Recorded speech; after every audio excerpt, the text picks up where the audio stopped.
समय मोदी अमित शाह की जो सरकार काम कर रही है, जो मोदानी मॉडल लोग लादना चाहती है, मतलब पूरे देश को कॉरपोरेट अडानी अंबानी को सौंपना चाहती है, महिलाओं का, दलितों का, आदिवासियों का जो उत्पीड़न हो रहा है वो भी असंवैधानिक है। वो गोदी मीडिया है, अडानी अंबानी का बिका हुआ वो मीडिया है। हमारी लड़ाई मनुवाद वर्सेस संविधान है।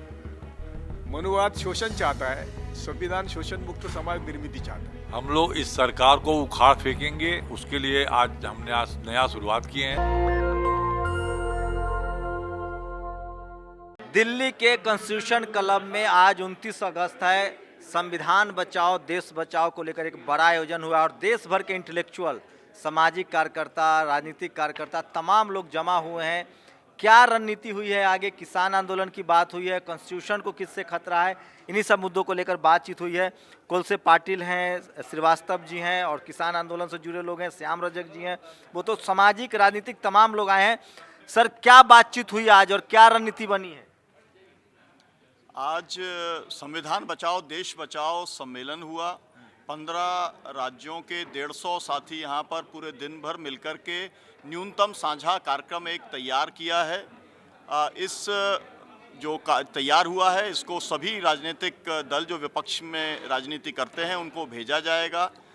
उनके नेतृत्व से मुलाकात की जाएगी और इसके साथ में उत्तर प्रदेश के अंदर फोकस करके अलग अलग जगह पर सम्मेलन किए जाएंगे, यात्राएं की जाएंगी। इस सम्मेलन ने संयुक्त किसान मोर्चे का जो आंदोलन चल रहा है 276 दिन से, उसका समर्थन किया है। नहीं तो संविधान किससे एक सेकेंड, इसके साथ में जो श्रमिक आंदोलन चल रहा है उसका समर्थन किया है।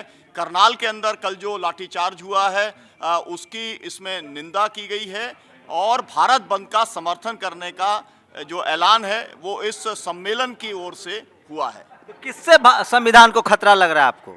इस समय मोदी अमित शाह की जो सरकार काम कर रही है, जो मोदानी मॉडल लोग लादना चाहती है, मतलब पूरे देश को कॉरपोरेट अडानी अंबानी को सौंपना चाहती है। और जो संघ परिवार है जो कि पूरे तरीके से जो बात जस्टिस पाटिल साहब कहते हैं कि मनुवाद और मनीवाद को पूरे देश पे लादना चाहता है, उससे मुकाबला करने के लिए सरकार को, जो सरकार है मोदी और अमित शाह की, उसको लग रहा है कि असंवैधानिक, मतलब वो संविधान को उनसे खतरा है।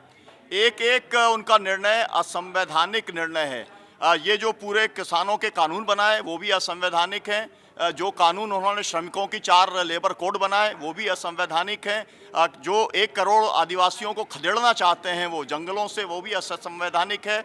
महिलाओं का, दलितों का, आदिवासियों का जो उत्पीड़न हो रहा है वो भी असंवैधानिक है। इसीलिए इस समय देश की पूरी संपत्ति को उन्होंने बेच दिया है। टीवी अखबार तो कह रहा है कि देश बहुत बढ़िया चल रहा है। जो पत्रकार वो गोदी मीडिया है, अडानी अंबानी का बिका हुआ वो मीडिया है। आपके जैसे कुछ चैनल हैं सामाजिक जो हम तो खबर दिखाते हैं, हमको मत सरकार के खिलाफ खड़ा कीजिए। रजक साहब, क्या आप सहमत हैं इनकी बातों से? निश्चित रूप से आज देश को संविधान की समाप्ति करने पर जो मोदी अमित शाह की सरकार है, या यूँ कहिए कि अडानी अंबानी की सरकार है, और देश में सभी वर्ग के लोग, दलित वर्ग के लोग, आदिवासी वर्ग के लोग, पिछड़े वर्ग के लोग, गरीब वर्ग के लोग, महिलाएं, सब लोग प्रताड़ित हो रही है। और उसके कारण देश में आम लोग जो देश की आज़ादी में कुर्बान हुए, उनके वंशज आज खतरे में। पार्टी लाइन पर आप आरजेडी की तरफ से आए हैं और भी पार्टी तो दिख रही है। पार्टी लाइन से नहीं है, यहाँ पर सब लोग दल विहीन सारे पार्टी के लोग, हम विपक्षी एकता के पक्षधर हैं। अगर सब लोग हैं जो लोग 2022 हमारा, तो देखिए ये बड़ा सवाल है। 150 लोग जो हैं वो जुड़े हैं तमाम राज्यों से। फॉर्मर मुंबई हाई कोर्ट के जज भी हैं। कोलसे पाटिल साहब, आप सरकार के खिलाफ कॉन्स्पिरेसी करते रहते हैं।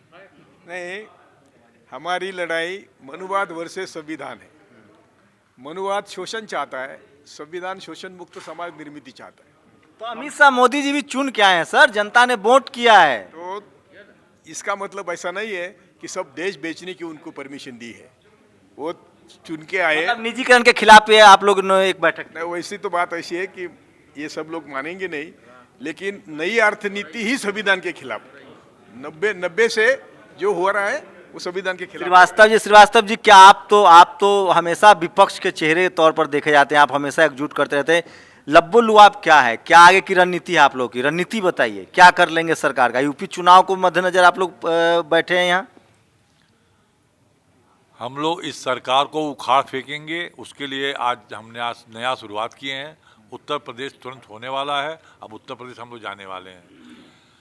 इस माहौल में 150 लोग पूरे देश भर से केवल फोन पे आए हैं, यह इसका सबसे बड़ा उदाहरण है। अगली बैठक यूपी में होगी? अगली बैठक तुरंत हमने आज ही डेट तय करेंगे, लखनऊ में करेंगे। अगली बैठक मतलब लखनऊ? हाँ, लखनऊ में।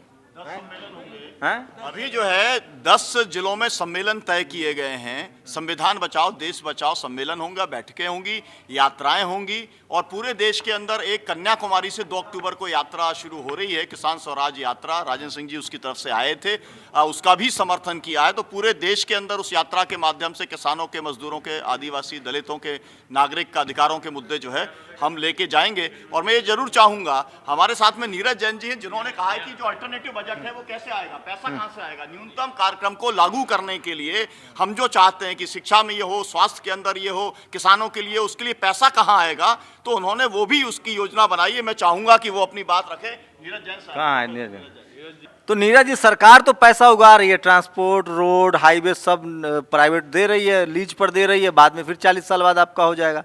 आप लोग क्यों विरोध कर रहे हैं? जो कह रहे हैं कि 40 साल बाद होगा, वो कब होगा भगवान जाने। लेकिन असल मामला है कि ये सारी संपत्ति वो निजी कंपनियों को हैंडओवर कर रहे हैं। तो उससे नुकसान क्या है सर? आरक्षण खत्म हो जाएगा, प्राइवेट कंपनियां दो ज़्यादा कमाएंगी, देश और मजबूत होगा। अंबानी अडानी से क्या प्रॉब्लम है?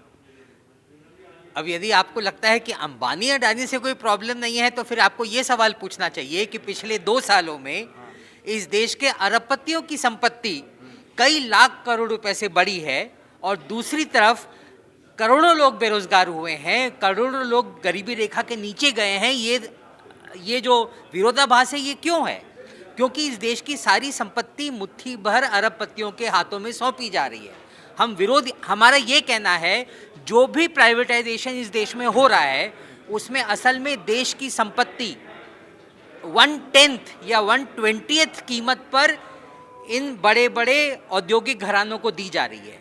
उसके बदले यदि उस संपत्ति का देश के लिए इस्तेमाल हो तो देश को फायदा होगा। चलिए, मैं आपको बाइंड अप करता हूँ। संविधान बचाओ देश बचाओ है। सरकारों के खिलाफ हमेशा धरना प्रदर्शन होते रहे हैं। बीजेपी की जो सरकार है, मोदी की जो सरकार है, वो इसके पक्ष में नहीं रहती है। टीवी मीडिया उनके साथ है, लेकिन जो आम लोग हैं, जो सोशल एक्टिविस्ट हैं, इसी तरह के हालात कुछ मनमोहन सिंह के दौर में, जब वो लगभग 9 साल सरकार चला चुके थे, तब स्थिति उत्पन्न हुई थी। प्रधानमंत्री नरेंद्र मोदी के अभी 7 साल ही पूरे हुए हैं और चारों तरफ से कॉर्पोरेटाइजेशन के खिलाफ, निजीकरण के खिलाफ, संविधान को लेकर आरक्षण के पक्ष में किसानों का आंदोलन जो है, तो सरकार के खिलाफ चारों तरफ एक माहौल तो बना हुआ है, लोग एकजुट भी हो रहे हैं। बस फर्क इतना है कि टीवी और अखबार जो है वो फिलहाल सरकार के साथ है। वो देश में किसी भी तरह के विरोध प्रदर्शन को नहीं दिखाती है। अगर यही दूसरे दौर में इस तरह की बैठक होती तो ये बड़ी बैठक थी। आप लोग की क्या प्रतिक्रिया है? अपनी प्रतिक्रिया जरूर दीजिए। कैमरा आशीष के साथ शंभू कुमार सिंह, नेशनल दस्तक, दिल्ली। नेशनल दस्तक की आपसे गुजारिश है कि अगर इसको बचाना चाहते हैं तो नेशनल दस्तक को सब्सक्राइब करने के लिए रेड कलर के सब्सक्राइब बटन को दबाएं, फिर बेल आइकन की घंटी दबाएं। नेशनल दस्तक को बचाने के लिए बहुत जरूरी है कि हर खबर को शेयर करें, लाइक करें, कमेंट जरूर करें।